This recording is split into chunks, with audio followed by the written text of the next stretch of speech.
নমস্কার বন্ধুরা, ঐশীস কিচেনে সবাইকে জানাই স্বাগত। প্রতিদিনের মতো আজ আমি একটা নতুন রেসিপি নিয়ে চলে এসেছি। আজ আমি দেখাবো চুই ঝাল দিয়ে চিকেন কারি।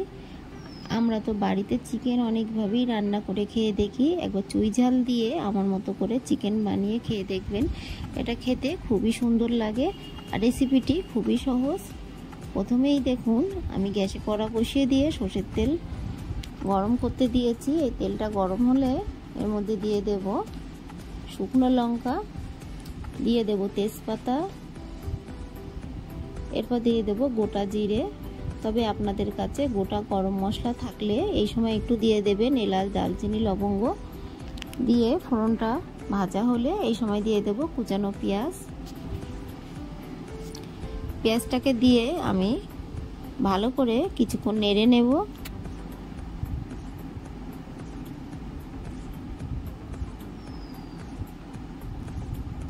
দেখুন, পেঁয়াজটাকে আমি নেড়ে নিয়েছি। পেঁয়াজের গায়ে একটা সুন্দর কালার এসে গেছে। পেঁয়াজটা কিন্তু আমি খুব ভালো করে ভাজিনি, অল্প গায়ে লালচে কালার এসে গেলে সেই সময় দিয়ে দিলাম একটা টমেটো। টমেটোটাকে দিয়ে আবারও একটু নাড়লাম। তারপর আমি এর মধ্যে দিয়ে দেবো একটু লবণ।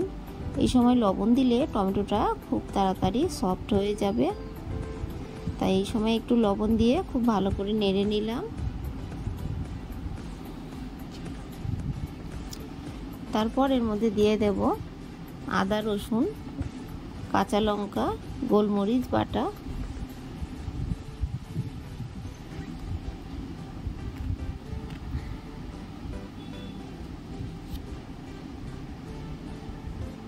ভালো করে এগুলোকে আমি নেড়ে নেব। তবে একটু মিক্সার জার ধোয়া জল আমি দিয়ে দিলাম, যাতে মশলাটা পুড়ে না যায়।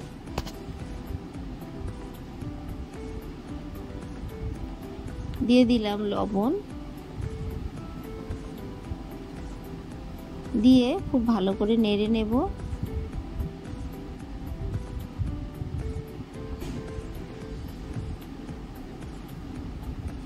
দিয়ে দেব লাল লঙ্কার গুঁড়ো, দিয়ে দেব ধনে গুঁড়ো,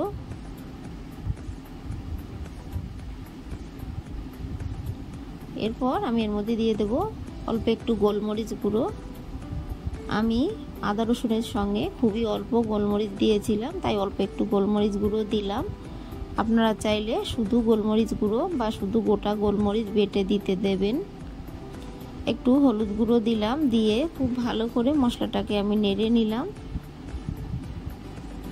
দিয়ে দিলাম জিরে গুঁড়ো, দিয়ে একটু জল দিয়ে দেব, নাহলে মশলাটা পুড়ে যাবে। জল দিয়ে এই মশলাটাকে খুব ভালো করে কষিয়ে নেব। যতক্ষণ এই মশলা দিয়ে তেল না বেরোয় ততক্ষণ আমি কষিয়ে নিয়েছি। দেখুন, মশলা দিয়ে তেল বেরিয়ে গেছে। আরও একটু ভালো করে নেড়ে নেব।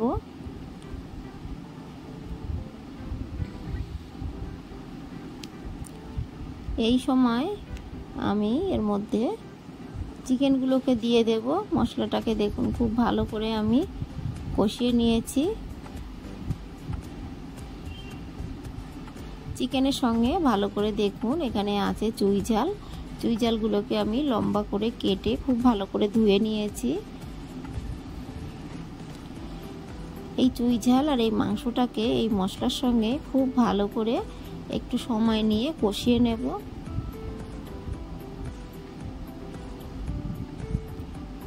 আরও একটু লবণ আমি দিয়ে দিলাম, কারণ মাংস কষার সময় লবণটা ঠিকঠাক দিলে মাংসর মধ্যে লবণটা ভালো যায়, তাই লবণের পরিমাণটা একটু ঠিকঠাক করে বুঝে দেবেন।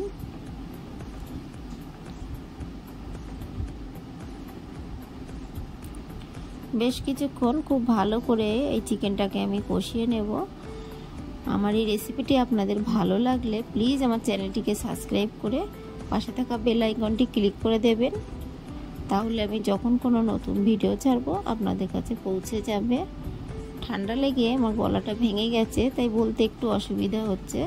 বন্ধুরা প্লিজ আপনারা বুঝে নেবেন।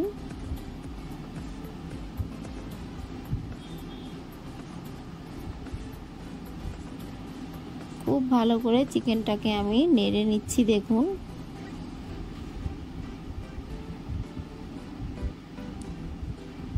চিকেন দিয়ে যতক্ষণ তেল না বেরোবে ততক্ষণ কিন্তু আমি কষিয়ে নেব। দেখুন চিকেন দিয়ে তেল বেরিয়ে গেছে। এই সময় আমি জল দিয়ে দেব। আপনারা যতটা গ্রেভি রাখতে চান সেই মতো জল দেবেন। জলটা দিয়ে খুব ভালো করে নেড়ে আমি ঢাকা চাপা দেব। তার আগে ভেজে রাখা আলুগুলো দিয়ে দিলাম, দিয়ে খুব ভালো করে নেড়ে নিলাম।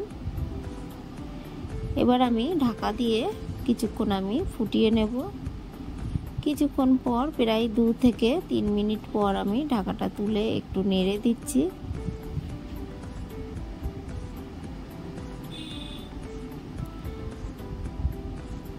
আপনারা যদি লাল লাল চিকেন খেতে চান তাহলে আমি যখন মশলাগুলো দিয়েছিলাম তখন আপনারা একটু কাশ্মীরি লঙ্কার গুঁড়ো দেবেন। সবশেষে দেখুন আমি খুব ভালো করে চিকেনটাকে রান্না করে নিয়ে আমি দিয়ে দিলাম সানরাইজের শাহি গরম মশলা।